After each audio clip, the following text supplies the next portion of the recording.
हाय मैत्रिणींनो, जिभेचे चोचले पूर्ण करण्यासाठी गोड काहीतरी हवं ना.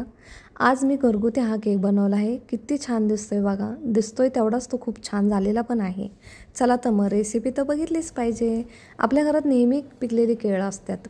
एक केळ घ्यायचं, नंतर ते बारीक व्यवस्थित चुरून घ्यायचं एका भांड्यामध्ये.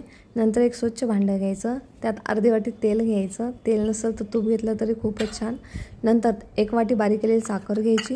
तेल, साखर आणि केळ चांगलं व्यवस्थित मिक्स करायचं. ते बॅटर स्मूथ झालं पाहिजे. हाताने नाही झालं तर तुम्ही मिक्सरमध्ये सहज ते स्मूथ करू शकता.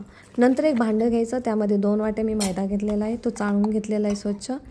त्यात 1 चमच बेकिंग पावडर, 1 चमच खायचा सोडा, ते सगळं मिक्स करून घ्या. नंतर त्या आपण केळ आणि साखर त्या बॅटरमध्ये हा मैदा टाका, छानपैकी एकत्र करून घ्या. हो, आणि 1 चमच व्हॅनिला एसेन्स टाकलेला आहे मी. हे सगळे व्यवस्थित एकजीव एकत्र करून चांगलं फेटा. ते स्मूथ झालं पाहिजे तोपर्यंत फेटायचं. नंतर त्यात अर्धी वाटी दूध घालायचं, कारण ते घट्ट असतं म्हणून.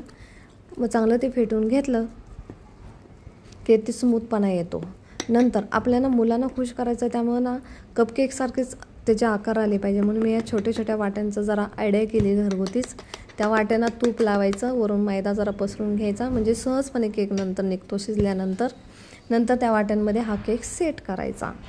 मी तोपर्यंत गॅसवरती मोठं पातेलं ठेवलेलं गरम हा ओव्हन केक नाही, हा पातेल्यात बनवलेला मी केक आहे. नंतर पातेलं गरम झालं की या वाट्या त्यात सेट करायच्या. छानपैकी केक तयार. मस्त खावा, स्वस्त राहावा. माझी व्हिडिओ आवडला तर लाईक करा.